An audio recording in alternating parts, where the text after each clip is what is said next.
Oui, ça marche. Ça marche aussi. Vous l'avez annoncé ou pas la conférence? Donc Vous l'avez annoncé la conférence?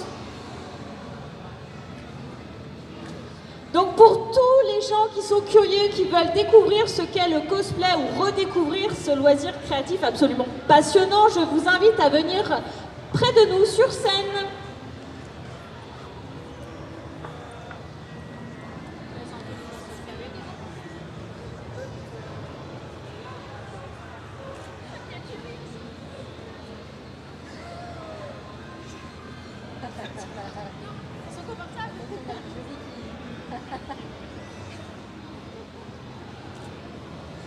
Donc bonsoir à tous.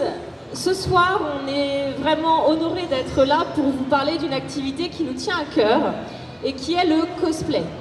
Avant de commencer, je vais juste prendre quelques instants pour nous présenter. Donc moi, c'est Didi. Je fais du cosplay depuis maintenant 4 ans. Je touche un petit peu à tout. J'aime bien faire tout ce qui est fabrication en couture, en armure, armes.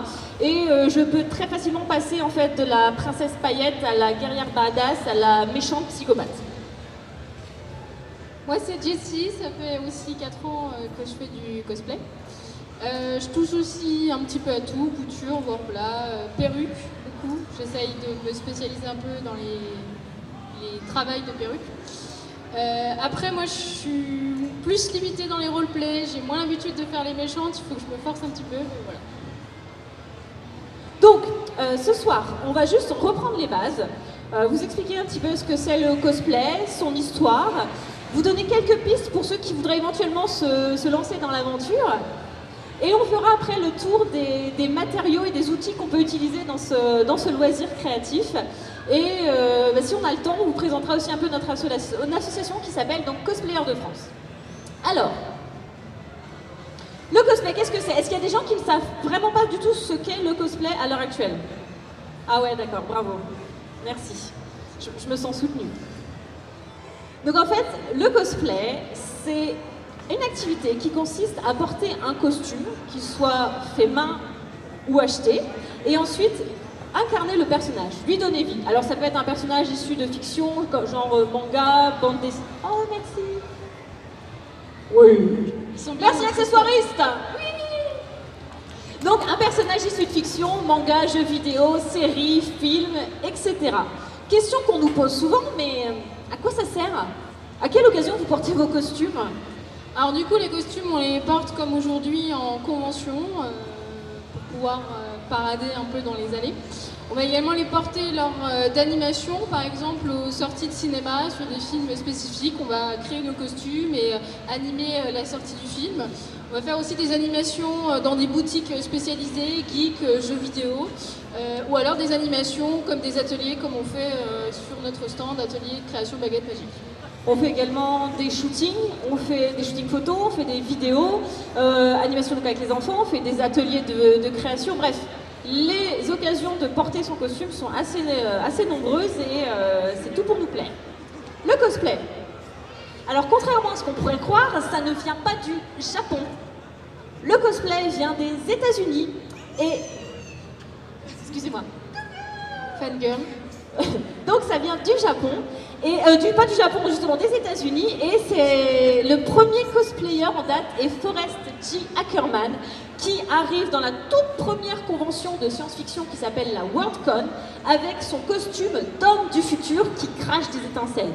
Bim, le premier cosplayer était né, et c'était pour notre plus grand plaisir.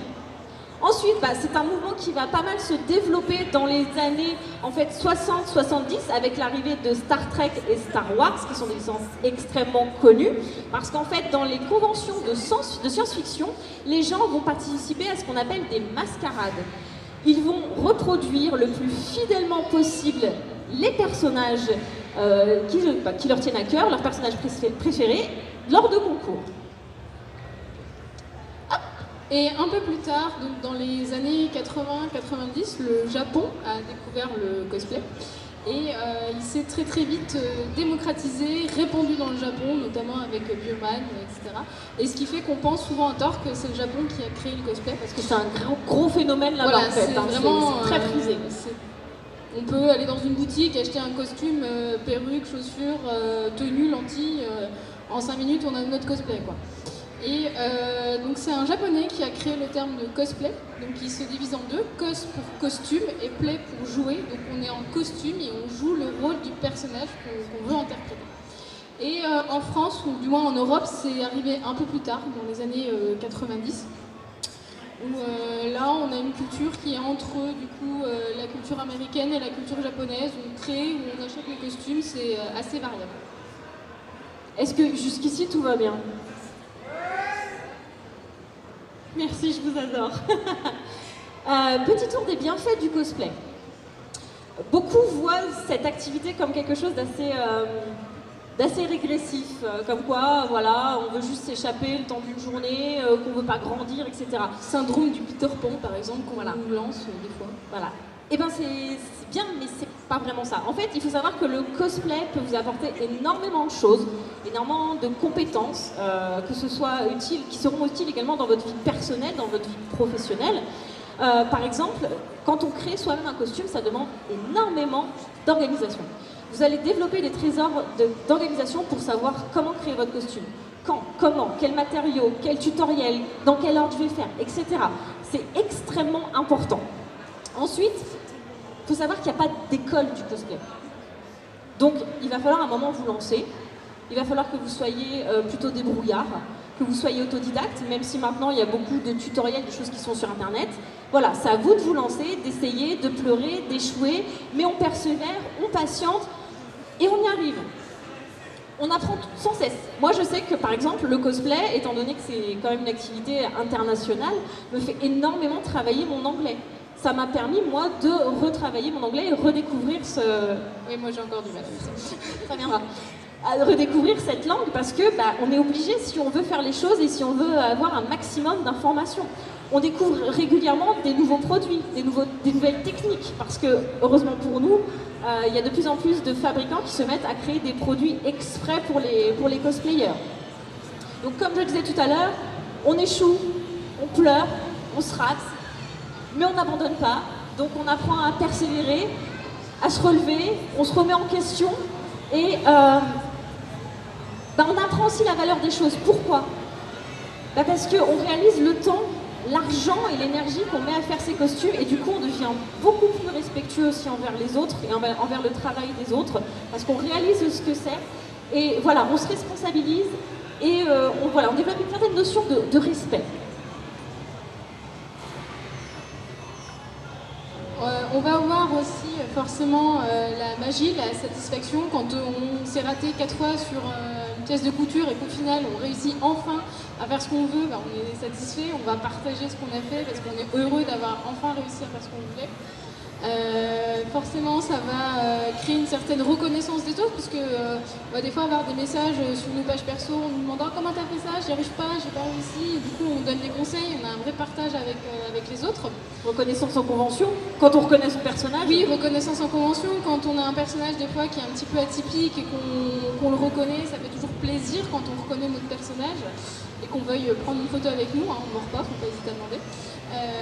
Et forcément, l'estime de soi, la confiance en soi, on fait des fois des costumes où on n'est pas toujours à l'aise dedans, et le fait de parader, de voir les gens qui nous encouragent, qui nous trouvent beaux, qui se disent voilà, vous ressemblez beaucoup au personnage, ça fait plaisir, donc du coup on prend confiance en soi, puis on continue, on persévère.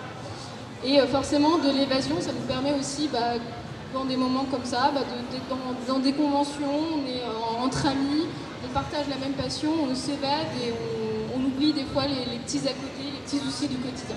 Voilà. Et puis les magnifiques photos qu'on fait là. Greg. Alors donc, voilà, il faut savoir qu'en France et en Europe, le cosplay c'est vraiment un loisir créatif à part entière. Et donc ça vous permet de développer des compétences, donc on l'a vu, des techniques, on apprend à gérer un budget, on apprend à s'organiser, on apprend à travailler en équipe, ce qui est très important surtout quand on veut monter des groupes. On fait toutes ces petites choses qui peuvent vous servir à la fois dans votre vie personnelle et dans votre vie professionnelle. Tout à fait. Bon, t'es d'accord? Oui, c'est parfait. Oui, alors, on va passer un petit peu à l'aspect scénique, parce que le cosplay, ce n'est pas que créer son costume ou porter un costume acheté, c'est aussi jouer un personnage. Donc il y a beaucoup de choses qui peuvent se faire une fois sur scène. On va parler par exemple des cosplay shows. Je ne sais pas si vous en avez déjà entendu parler, mais ça devient de plus en plus répandu. On a des troupes, comme des troupes de théâtre qui se montent, mais avec des cosplayers, qui vont choisir un thème. Donc il y a peu c'était The Greatest Showman, je ne sais pas si vous connaissez le film, ou alors Astérix Mission Cléopâtre. Donc en fait, les cosplayers vont créer les costumes de chacun des personnages et ensuite vont reproduire en 20 minutes un résumé du film et c'est juste incroyable. Je veux dire, voilà, on connaît les troupes de théâtre, on connaît Broadway, on connaît tout ça, mais quand on voit le résultat de ce que certains cosplayers peuvent faire, qui ne sont ni des couturiers, qui ne sont ni des acteurs, etc., c'est juste magique. Je vous invite vraiment à aller voir sur internet les vidéos de ces troupes qui se montent parce que moi ça me... Pouf. Ah, ça fait des frissons quand on le voit en vrai, en plus voilà, on est immergé au milieu du film, c'est magique. Les défilés. Et du coup, on a aussi les défilés où, comme on présentera dimanche à partir de midi, c'est ça, à partir de midi, où là les personnes passent sur scène avec ou non une prestation prévue, avec une bande-son prévue ou non.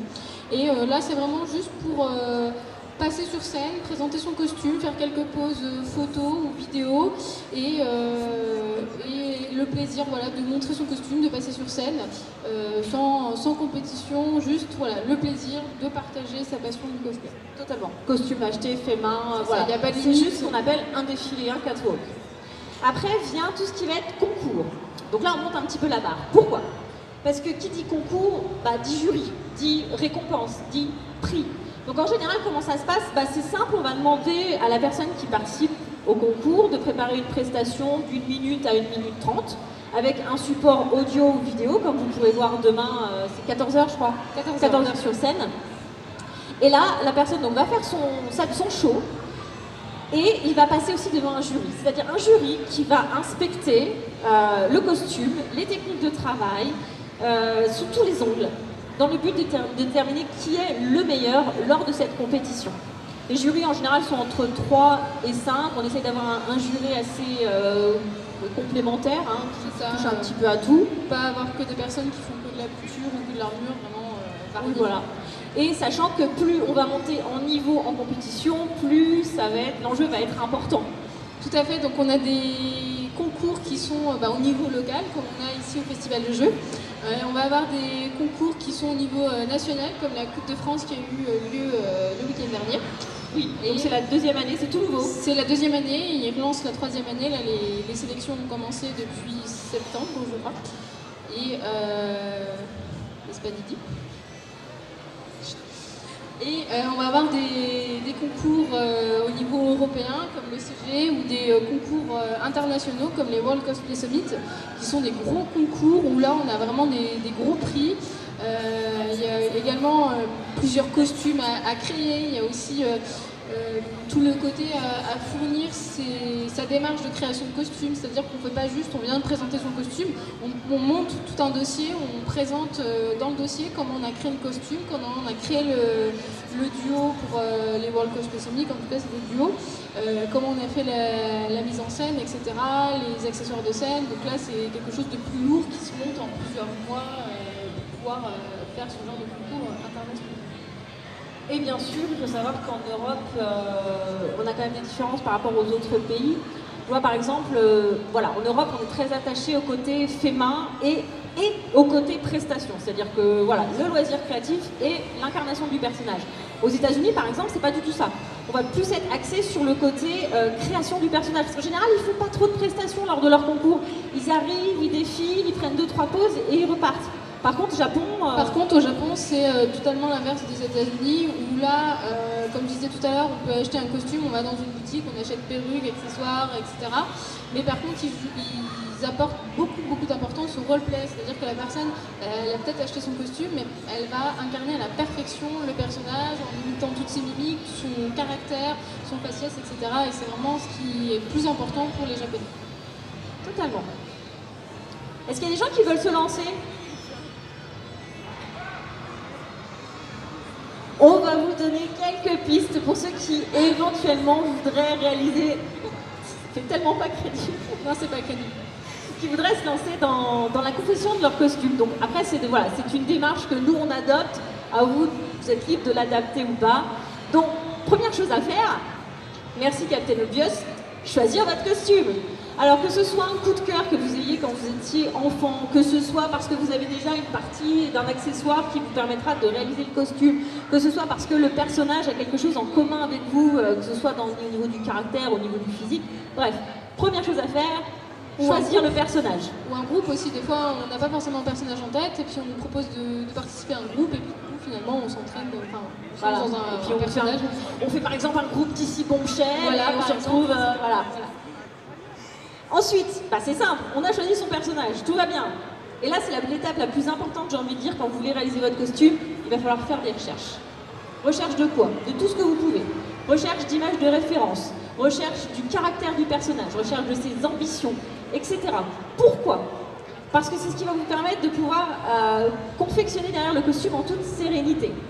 Il va falloir déterminer quels matériaux vous allez utiliser, quelle technique vous allez utiliser, etc., etc., etc. Le temps de recherche peut être assez conséquent, mais c'est vraiment ce qui va vous permettre ensuite de faire votre costume en toute sérénité. Ne le négligez pas, faites des dossiers, prenez plein d'images de référence qui pourront aussi vous servir par la suite quand vous ferez vos shootings photos ou vidéos. Hein. C'est ça, c'est très important parce que des fois on se lance dans le costume et puis on redécouvre une image genre ah c'était pas comme ça le détail, j'ai pas du tout fait comme il fallait. Donc, et du coup on est obligé de recommencer des pièces, alors c'est vrai que c'est une étape. Donc le personnage si possible sous tous les angles. Ou alors vous voulez carrément partir dans quelque chose de créatif et c'est vous qui inventez.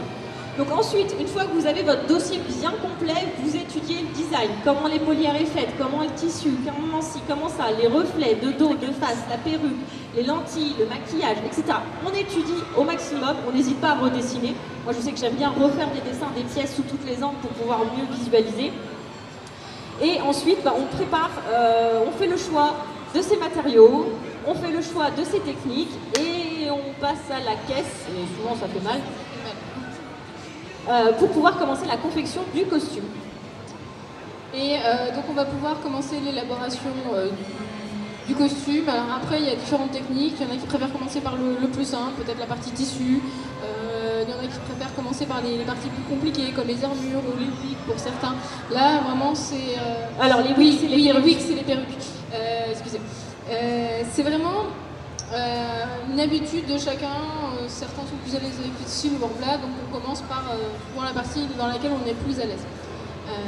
Et bien sûr, on fait des tests régulièrement, on fait ce qu'on appelle des whips, c'est-à-dire on va essayer le costume, on va prendre quelques photos pour voir si tout s'agence bien, parce que si on attend le dernier moment, on se rend compte qu'il y a des pièces qui ne rentrent pas du tout dans ce qu'il faut, et du coup ça va pas du tout, on ne peut pas bouger comme il faut, donc c'est des étapes très très importantes. Et puis on améliore et on modifie s'il faut. Et puis l'étape finale, ça peut être des conventions comme ici. Ou alors le shooting photo, c'est vraiment pour moi l'étape finale du costume où on va prendre en photo notre costume, le mettre en scène. Et par exemple, avoir des studios comme on a à côté avec Xavier, qui nous regarde, mais qui fait des photos aussi des costumes, où là il y a un montage en plus derrière qui est fait, où il y a une vraie mise en scène, où on se croirait des fois dans le jeu vidéo ou dans le film, parce qu'il y a vraiment ce montage et cette collaboration, surtout cosplayer-photographe, ça c'est très important. Petit conseil que je rajouterais, une fois que vous avez terminé votre costume, n'hésitez pas à l'enfiler et à le porter un certain temps et à tester. Vous asseoir, vous baisser, manger, etc. pour éviter les déconvenus. Portez-le un quart d'heure, une demi-heure et voyez les mouvements que vous pouvez faire avec. Ça vous évitera d'avoir de la casse ou de mauvaises surprises justement la première fois que vous le porterez en salon, en convention, en animation. Ou en concours, surtout des fois les gens portent le costume le premier jour, c'est le concours et ils ne l'ont jamais porté avant. Et du coup, y a souvent des catastrophes, une caisse qui se casse, une mobilité qui n'est pas suffisante par rapport à la prestation qui était prévue parce qu'ils sont entraînés en habit civil, entre guillemets. Et du coup, c'est très important d'essayer. Et il vaut mieux casser sa pièce chez soi où on a tout le matériel que casser sa pièce en convention où là, c'est la panique à bord pour essayer de réparer. Et comme ça, vous êtes serein et vous pouvez profiter à fond, que ce soit pendant les shootings, les vidéos ou pendant les animations, les salons. Ah oui, parlons d'un sujet qui fâche un petit peu. Le budget cosplay. Alors, on va faire un petit exercice. Alors, il y en a qui ont peut-être déjà les réponses, donc chut. On va vous donner quelques costumes qui sont faits main, Et vous allez deviner le prix de confection du costume. Juste pour vous donner un ordre d'idée et réaliser... Non, on rigole pas, c'est pas très drôle en fait. Non, parce qu'au final, nous on rigole pas. Non, on rigole pas. Donc, premier costume, celui que je porte sur moi ce soir. Donc, qui inclut le prix de la perruque, des lentilles, tout le matériel de tissu, mais aussi les patrons. Les patrons, donc, qui sont des outils qui nous servent à fabriquer les pièces de tissu. Tout ce qui est matériel et outils pour faire les brassards, les armures, etc. Wonder Woman Bombshell, à votre avis, elle m'a coûté combien la réalisation complète? J'ai 200 par ici, qui dit mieux? Qui dit mieux? Qui dit mieux? 300, qui dit mieux? 400. 500. Ouais, bah c'est bon, c'est pas non plus, je suis pas Rothschild. Non, soyons réalistes, il m'a coûté 140 €. Donc ça a l'air d'un costume relativement simple en soi, mais pas ni très impressionnant. On a un short, un chemisier, des bottes, des brassards, une perruque, voilà. On a quand même pour 140 €. Vous allez peut-être comprendre pourquoi aussi certains cosplayers sont un peu réticents quand on arrive en disant « Ah, Friex, câlin !» Non, on casse pas, on n'abîme pas. Autre exemple, Mérida. Donc sachant que c'est une version de Mérida que j'ai croisée avec Harry Potter. Donc j'avais déjà le costume de Mérida, j'avais déjà le costume d'Harry Potter. À votre avis, il m'a coûté combien du coup?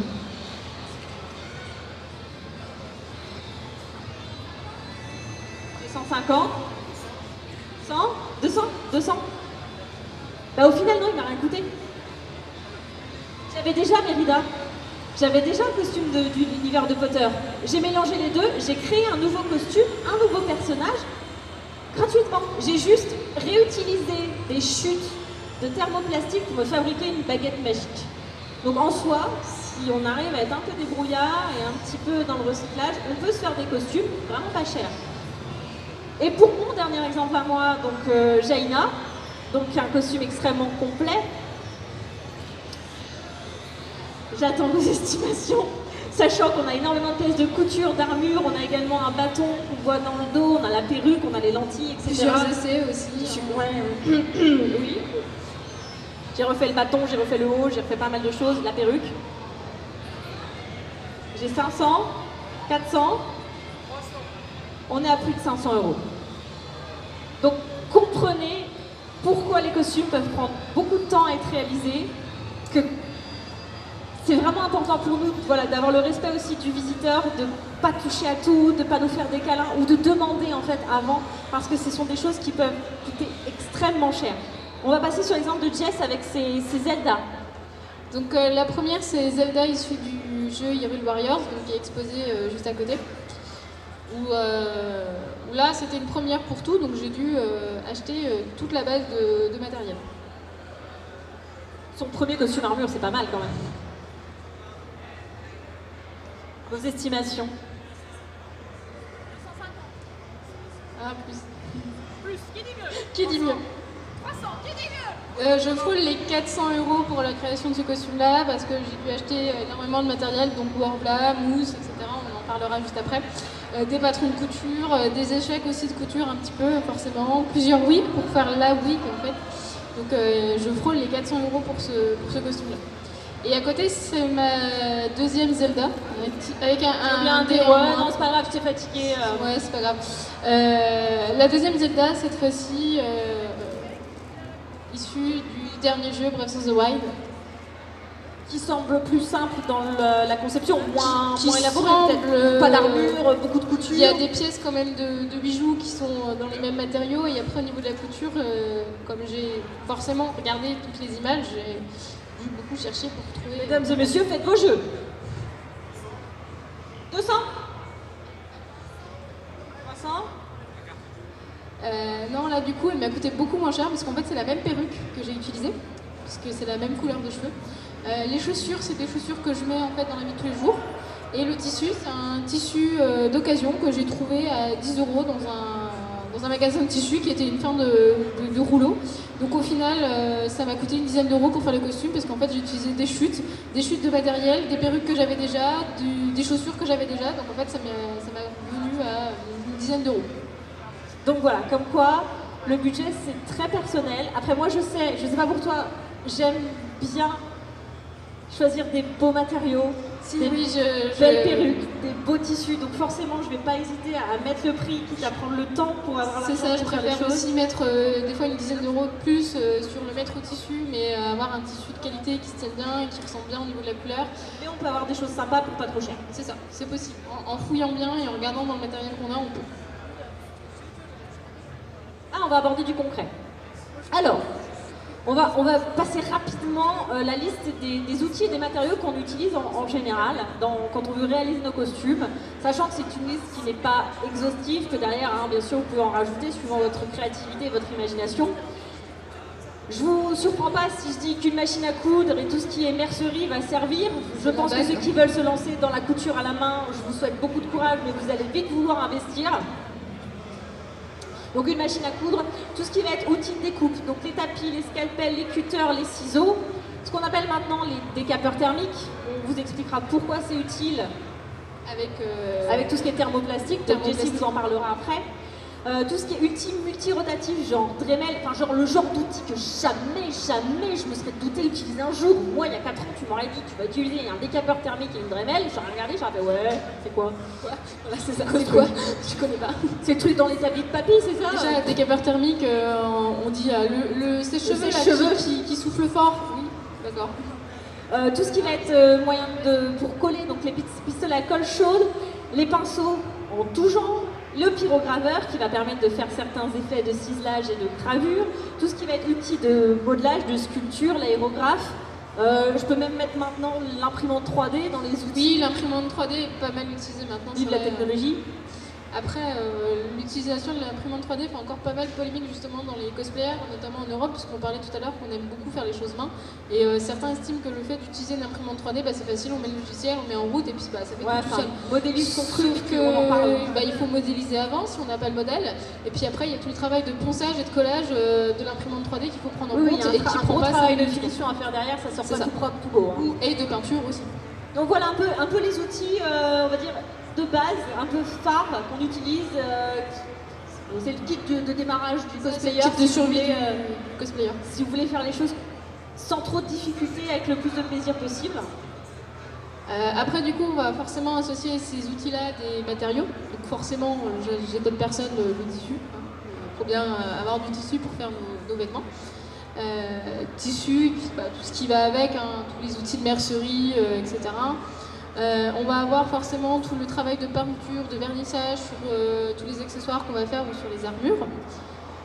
Forcément, toutes les couleurs, etc. On achète beaucoup les sets où on a les peintures de base, les nuances de vert, de jaune, de vert, parce qu'on n'a pas le bon vert, donc du coup, voilà. Les mousses et thermoplastiques, justement, voilà, qui s'utilisent avec les décapeurs thermiques, qui sont en fait pour les thermoplastiques des plaques de plastique qu'on va chauffer grâce à ces décapeurs et elles vont ramollir. Et elles vont rester chaudes un petit temps et donc molles pendant un petit temps. Et pendant ce temps-là, on va pouvoir les structurer, c'est-à-dire les poser sur soit de la mousse qu'on aura poncée au préalable pour former, un petit peu comme voilà, la ceinture là. Ou alors en faire une sculpture. Hein. Il y a des personnes qui font des sculptures très très fines. Genre des baguettes. Genre des baguettes, pourquoi pas. Oui, c'est vrai, j'ai pas pris ma baguette. Donc on peut sculpter, on peut poser sur des objets pour donner la forme, enfin on peut faire énormément de choses avec le thermoplastique. Et l'avantage c'est qu'une fois que c'est refroidi, c'est de nouveau solide et du coup ça va plus bouger. À moins de vraiment faire un très très gros choc dessus, ça casse pas très très facilement. La mousse, pareil, on peut la chauffer pour la déformer un petit peu, pour la rendre plus souple, pour l'arrondir un petit peu. Par contre, contrairement au thermoplastique, ça peut des fois un petit peu se déformer. Si c'est trop comprimé, par exemple, dans un sac, il faut faire très attention à la façon dont on range le costume. Si on veut résumer, en fait, la mousse est un matériau abordable en termes de prix, mais qui va avoir une durée de vie et peut-être un résultat moins sympathique qu'un thermoplastique, qui va lui être beaucoup plus onéreux, mais qui va vous permettre d'avoir quelque chose de plus costaud et durable dans le temps. Mais qui nécessite plus de travail derrière aussi. Parce qu'on va avoir un travail de ponçage, de sous-couchage qui est un petit peu moins dans la mousse. Oui, t'en as aussi en éclat aussi. Et après, on va avoir colle chaude, néoprène, forcément, tout pour coller les pièces entre elles.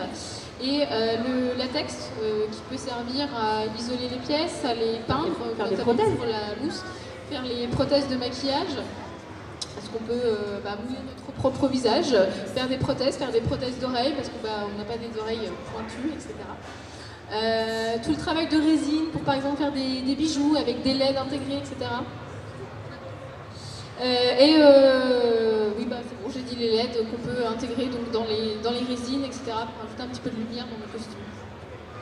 Alors, dernier point qui est quand même pas négligeable et qu'on regrette des fois dans certains costumes, il est très important pour moi, je sais pas si pour toi, c'est d'avoir une bonne qualité au niveau de tout ce qui va être accessoires de perruques, de maquillage et de lentilles. C'est vraiment ce qui va permettre de c'est la finition, c'est l'essentiel. Et des fois, ça change vraiment. Ça change tout. Regardez ma tête, avant, après. C'est suffisamment parlant, je veux dire. C'est des fois ça fait un beau costume sans maquillage, finalement, c'est pas que ça gâche un peu, mais du coup, il manque le petit détail en plus. Pareil pour les perruques. Pareil pour les perruques, là, pour la perruque rose donc, de Chibuza dans Sailor Moon. Sur la première image, c'est la perruque telle que je l'ai reçue, donc c'est-à-dire pas coiffée, etc. Et donc c'est pas du tout ressemblant à l'image de référence, et donc j'ai dû retravailler, tout styliser la perruque, la recoiffer, etc. Donc ça prend du temps, mais du coup on a un résultat qui est optimum par rapport à ce qu'on veut obtenir. Donc voilà, donc le cosplay c'est pas si compliqué, il suffit juste de se lancer. Si moi je l'ai fait, vous pouvez le faire, ne vous inquiétez pas. Je suis du genre à peindre quelque chose et faire tomber de l'eau dessus et puis pouvoir tout recommencer, donc voilà, je suis très très maladroite, pas forcément toujours très habile de mes mains, mais j'y arrive quand même. On va raccourcir un petit peu, on voulait vous présenter vite fait notre asso. On va aller au plus vite, donc je t'en prie si tu veux dire quelques mots sur très rapidement, donc l'asso a été créée en 2016 par un groupe d'amis qui avait pour but de rassembler les cosplayers dans des conventions, dans des animations ou dans de l'entraide de création de costumes. Et ça s'est très vite développé. À peine un an après, on avait les 3 antennes, donc à la base elle s'est créée en Lorraine, on a créé donc Lorraine, Alsace et Champagne-Ardenne depuis 1 an maintenant. Et on a un peu moins d'une centaine de membres, dont 25 qui sont en Champagne-Ardenne actuellement. Et si ça vous intéresse, n'hésitez pas à venir poser des questions sur le stand pour adhérer ou autre. Oui, voilà. Après, nos objectifs en termes d'association pour tout ce qui va être cosplayer, c'est bien sûr de nous regrouper, de faire découvrir et de promouvoir le cosplay à travers de nombreuses animations, des ateliers, de participer à un maximum d'activités. Donc, elle a dit tout à l'heure les sorties de films, les animations, genre on a fait les 20 ans d'Harry Potter 12 000 fois cette année, etc. Je vais très vite. Après, au niveau de ce que peut apporter l'association, comme je disais, c'est par exemple se réunir pour s'entraider à créer des costumes. Ça crée des liens d'amitié également, parce qu'on rencontre des gens qui ont la même passion que nous, qui ne sont pas des fous comme nous, si on peut le dire, des fous comme nous. Et du coup, ça crée des liens d'amitié, ça crée des nouveaux horizons. J'ai fait des choses que je ne pensais pas forcément faire, et ça, c'est grâce au cosplay que j'ai pu faire toutes ces choses-là. Donc ça apporte vraiment beaucoup au niveau personnel et au niveau relations sociales. Voilà, sinon c'est juste pour vous dire qu'on est quand même très actifs au niveau de l'association, on a énormément de partenaires, on a fait énormément de stands, énormément d'animations, d'ateliers, de conventions. Vous avez une partie de nos partenaires qui sont juste là, et en tout cas, pour finir, on vous remercie de votre écoute. On reste à côté sur le stand, donc Cosplayer de France, si vous avez des questions, parce que je pense que là on est un petit peu court. N'hésitez pas à passer nous voir. On a 3 super jurés sur le week-end qui sont 3 pointures dans le milieu du cosplay, Edes, Akissa et Harlequin. On a que Harlequin, Edes et Akissa arrivent demain. Voilà. On a également des ateliers de prévus, donc atelier confection de baguettes magiques, atelier confection de bourses en cuir, donc n'hésitez pas à venir vous inscrire sur le stand. On a également un photocall si vous voulez vous faire prendre en photo dans l'univers Harry Potter avec une écharpe et un photomaton, voilà, Have You Seen This Wizard. On a le concours cosplay donc demain à 14h, on a le défilé cosplay dimanche à midi. Et je crois qu'on est bon là, c'est déjà pas mal. Une démonstration de maquillage normalement aussi demain. Ah oui, il faut dimanche. Maquillage ou prothèses, effets spéciaux. Et puis n'hésitez pas à venir nous voir, à venir nous parler, puis à vous inscrire aussi aux ateliers si vous voulez découvrir un petit peu ce que c'est que de créer quelque chose, un petit objet. Voilà. En tout cas, merci à tous. Merci.